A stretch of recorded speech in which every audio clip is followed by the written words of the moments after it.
One is really important to me. This is the slope of the RL30 over the last 10 years. And that gives you a long-term historical normal for plus or minus one standard deviation, or the normal. And this is when COVID hit.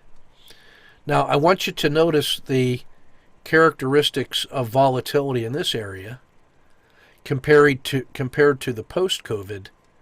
Look how many times this thing has been oscillating above and beyond the long-term normal and the size of those moves.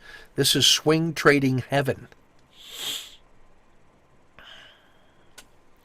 So now when you come down to this chart, chart 7, this takes that same piece but only takes the last 200 days and compares it against the 10-year stats. So it's just a zoom in on this portion of the chart.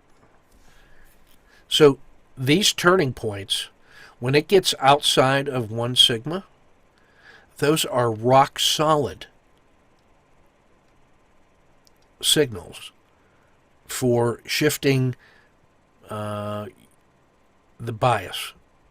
I mean, these two charts are absolutely crucial for understanding long-term and short-term volatility statistics and conditions.